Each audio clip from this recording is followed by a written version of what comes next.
Believe in yourself book summary इन हिंदी। क्या आपका आपके ऊपर से विश्वास उठ गया है?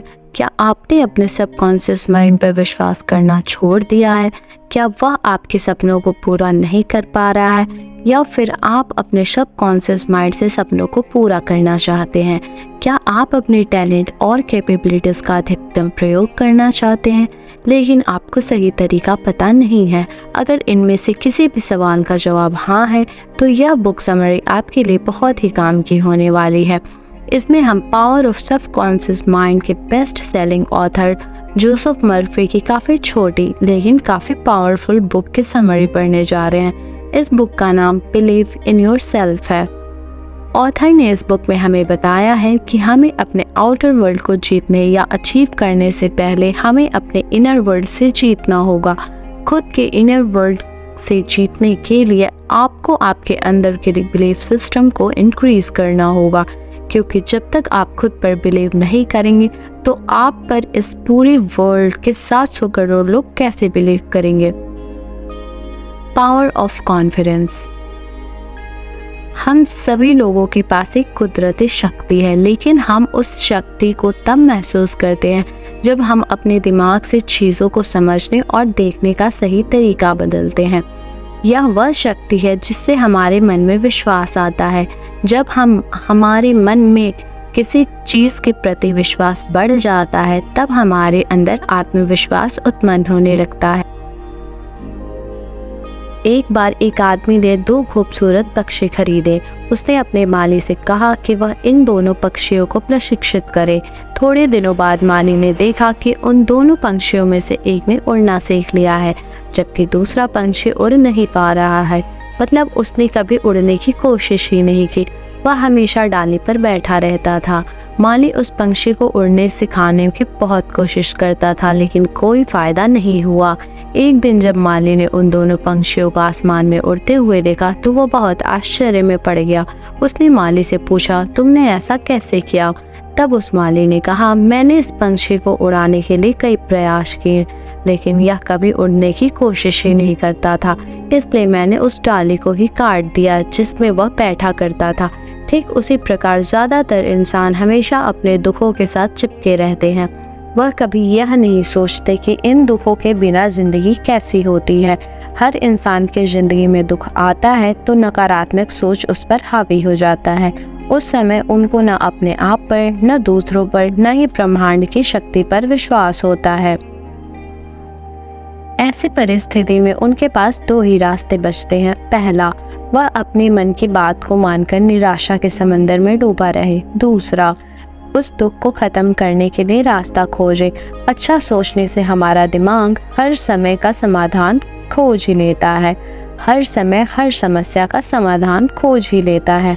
हमारा दिमाग वह शक्ति है जो हर छोटे सपने को किसी न किसी तरीके से सच कर ही देता है। फिर जब आप उसे गोल के बारे में पूरी अच्छी तरह से सोच लेते हैं, मतलब उसके बारे में निश्चित हो जाते हैं, तब आपका दिमाग उस सोचे हुए सपने को सच मान लेता है। जिस चीज़ को हमारा दिमाग पूरी तरह से एक्सेप्ट कर लेता है, वह चीज़ निश्चित रूप से घटित होती है। अगर आप विश्वास करते हैं कि आप सफल होंगे, तो आप निश्चित रूप से सफल होंगे। लेकिन अगर आप विश्वास करते हैं कि आप सफल नहीं होंगे, तो यकीन मानिए आपके हाथ सब असफलता ही लगेगी। यानी सारा खेल मन का है, सारा खेल मन के विश्वास का है। अगर किसी जानवर को तालाब में डाल दो तो वह तैरकर निकल जाएगा, जबकि अगर आप किसी ऐसे इंसान को तालाब में डाल दो जो तैरना नहीं जानता है, तो वह डूब जाएगा। लेकिन ऐसा क्यों? तो ऐसा इसलिए क्योंकि उस जानवर को यह विश्वास होता है कि वह तैरकर पार हो जाएगा, इसलिए वह पार भी हो जाता है। जबकि जिस इंसान को तैरना नहीं आता है, वह अपने मन में विश्वास भी नहीं कर पाता है कि वह सच में तैरकर नदी पार कर सकता है, इसलिए वह डूब जाता है। यानी कि यह इंसान ऐसे समय में भी नेगेटिव चीज़ों को सोच रहा है। हर इंसान को कोई न कोई नेगेटिव चीज बांध कर रखती है। मतलब कोई न कोई नेगेटिव चीज़ इंसान को हर तरफ अपनी तरफ आकर्षित करती रहती है। जिस दिन आपने उस डाली की तरह अपने आप से नेगेटिव चीज़ को दूर कर देंगे, उस दिन आपकी ज़िंदगी में बदलाव आने शुरू हो जाएंगे। Your feeling are your biggest weapon. आपकी फीलिंग से आपके लिए सबसे बड़ा वेपन है। जब आप अपनी लाइफ की सबसे बड़ी गोल सेटिंग और उसे विजुलाइज करते हैं तो आपके वहाँ पर अपने इमोशंस को जोड़ना होगा। ऑथर ने यहाँ पर बहुत सारी चीज़ें नोटिस की हैं। हमारी फीलिंग्स और इमोशन की पावर बहुत होती है। जब हम अपने डिज़ायर और इमोशन और फीलिंग से कनेक्ट करते हैं तब वह बहुत बड़ा रिजल्ट मिलता है।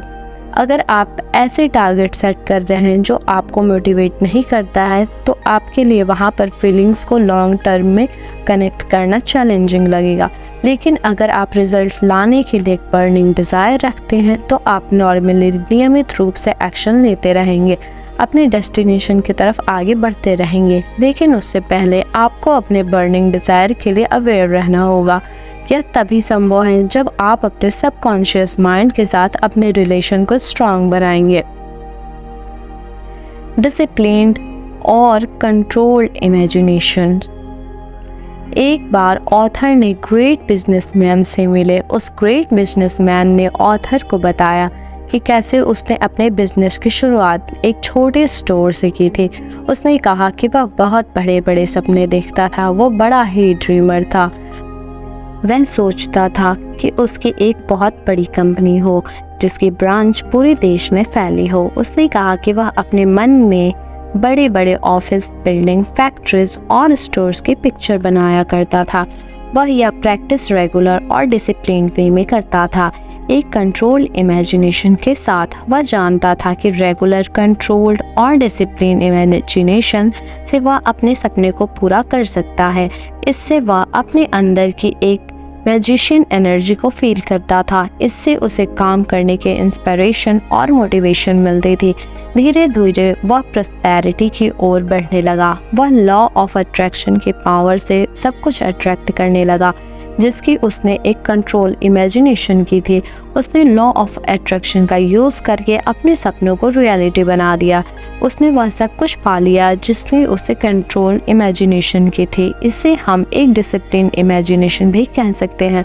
जब वह जिया तब तक वह अपनी हर इच्छा को पूरी करता रहा। ऑथर को बिजनेसमैन की कही हुई एक लाइन खास तौर पर पसंद आई। अपने आप को एक सफल व्यक्ति के रूप में इमेजिन करना जितना आसान है उतना ही आसान असफल के रूप में इमेजिन करना है, लेकिन यह बहुत ही रोमांचक है।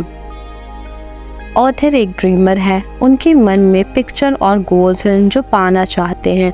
वह जानते हैं कि एक क्रिएटिव पावर उनके इमेजिनेशन पर रिएक्ट करेगी।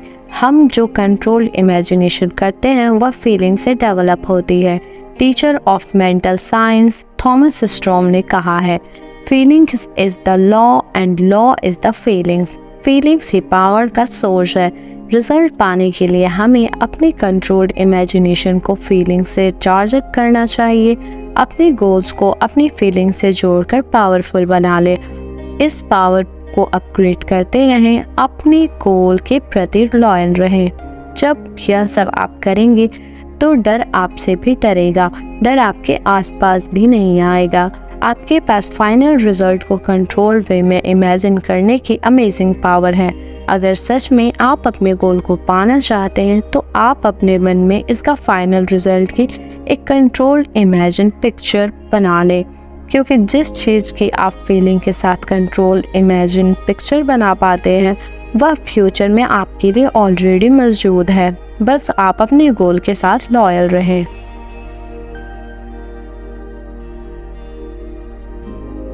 Develop a right mental attitude. Business की दुनिया के लोग या business tycoon right mental attitude के इम्पोर्टेंस को बहुत ही अच्छी तरह से समझते हैं। इसलिए ऑथर कहते हैं कि उन्हें याद है कि कई साल पहले पुनर्जन्म पर उन्होंने एक आर्टिकल बनाया था।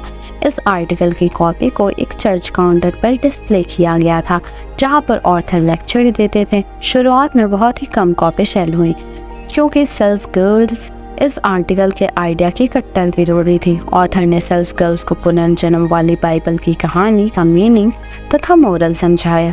यह भी बताया कि वह दरअसल किस बारे में है। वह स्टोरी का प्लॉट समझ गई, फिर वह आर्टिकल के लिए एंथुसियास्टिक हो गई।